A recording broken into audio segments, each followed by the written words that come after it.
All right, guys and gals, here's a little tip on the AS3X receiver. Let's say you picked up one of these on eBay or from a swap meet, or you got it from a friend, and you get home and you're ready to test it out to make sure it works, but before you program it, okay?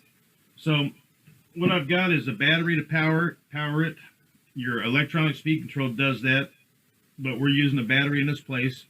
I've got a switch here to turn it on, which this switch can accept a bind plug, or this is actually a switch for charging a battery for like a glow plane. But I'm going to put my bind plug in here, and then I've just got a DXE radio to bind to it. So we got a couple servos for the demonstration. Bind plug is in, power's on. You can see the receiver light is flashing. Here's the bind button and turning on the radio. The light quit flashing on the receiver. Took my finger off the bind button. We think we're bound, right? But nothing's happening. We're waiting for the servos to do the AS3X. And we got no action. So now you think, damn, you know, I got ripped off. This guy said it was good. You know, what could be the problem? Well, here's the problem. Turning it off, turn the radio off. Flip it upside down, okay? Same thing, bind plug is in, turning it on. You see it's flashing. Holding the bind button, radio on. Finger off. We think we're bound, right?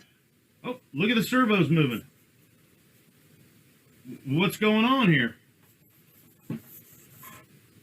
This receiver was programmed for a plane that this was mounted upside down in.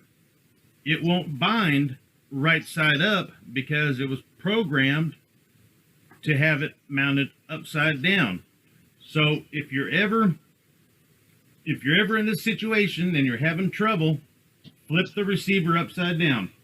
There's possibilities, there's other planes that they're mounted on their side or they're mounted down.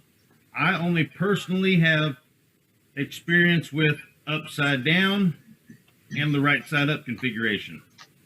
I talk about my extra all the time. It's mounted upside down in the extra, and that's how I figured this out. Well, there's a little team tip from Griffin RC Planes. Well, maybe that'll help somebody out. I actually learned that the hard way several years back. I don't know how many countless hours I was messing with the receiver. I was going to my computer, putting a program in it.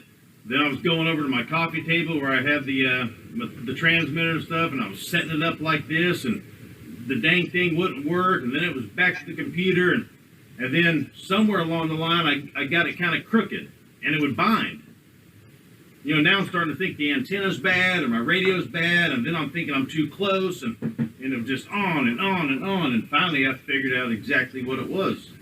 That if it's programmed to be installed upside down, that's the way it's going to bind.